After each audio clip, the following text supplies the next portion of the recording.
Hey everybody, welcome back to the shop.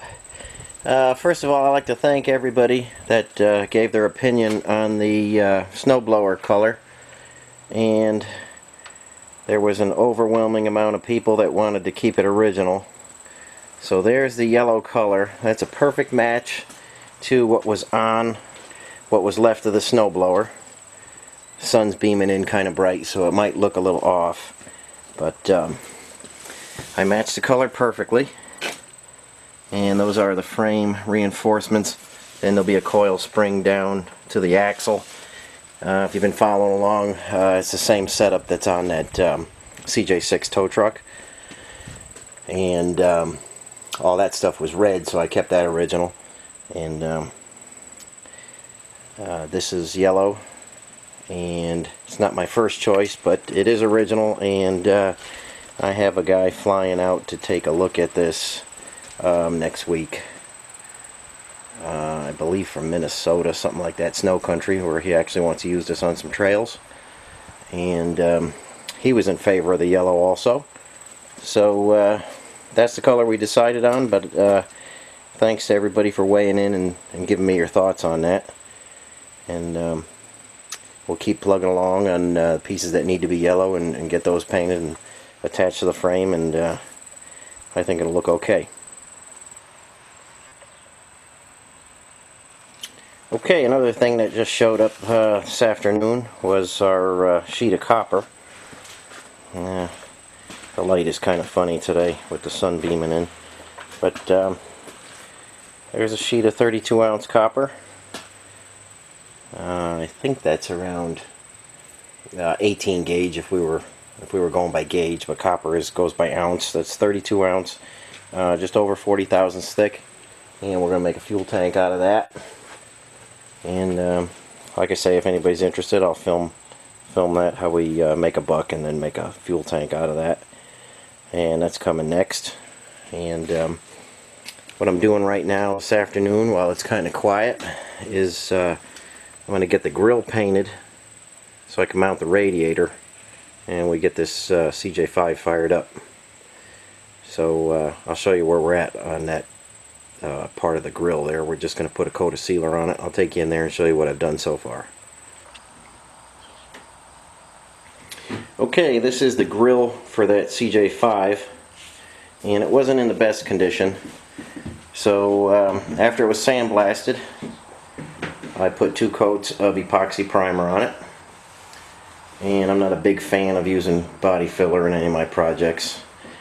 And a few areas down here probably could have used a little bit of filler, but after the epoxy primer, I put on 3 coats of a high build primer and just sanded that.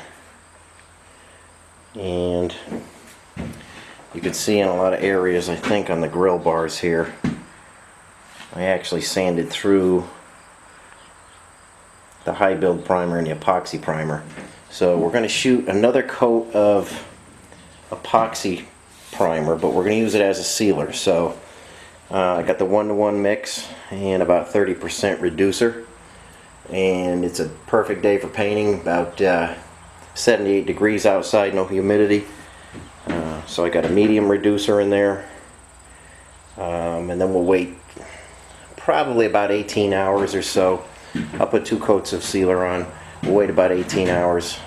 Tomorrow morning we will shoot the base, and I'll shoot probably, grills are kind of tricky with those grill bars there, but I'll shoot 3-4 coats of base on there to get everything covered just nice, and then we'll wait overnight and we'll start shooting the clear on there. And that's where we are on that. And I'm going to get the sealer put on there now, and take you back and show you what that looks like when that's on.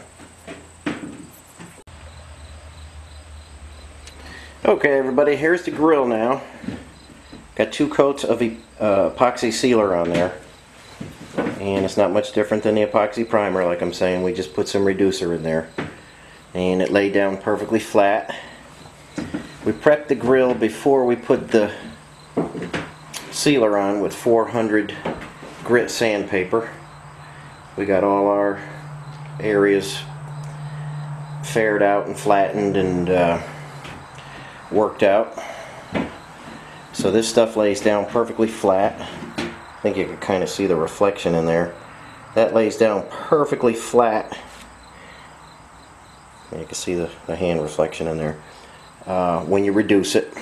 So when we come back to shoot our base in the morning, we will not do any sanding at all.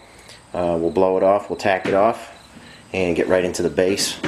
We've got a super nice flat surface to put that on, and that's what we'll be doing in the morning. So I'll show you that as it happens, and then we can kind of put the grill up against that yellow paint on the frame, and you'll see you'll see what it's actually going to look like, the yellow and the red together. Okay, that'll be tomorrow morning, and I'll show you that as it happens.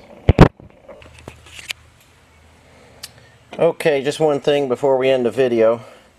I often get asked what kind of guns I like to use for spraying, and I've taken a liking. I really like the Iwata guns.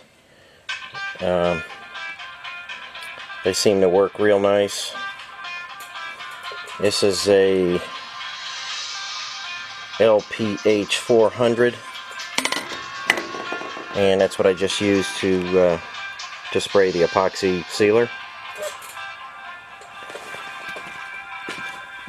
This particular gun has a 1.3 millimeter tip on it, and I think I was spraying right around 21 pounds with the trigger pulled.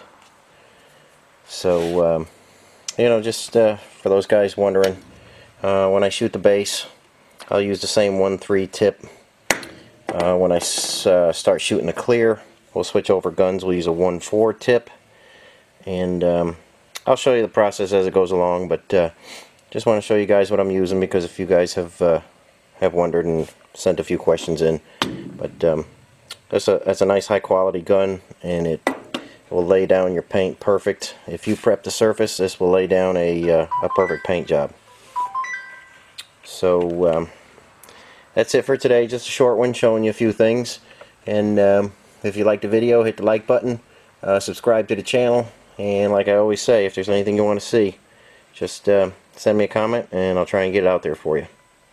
Okay, as always, thanks for watching.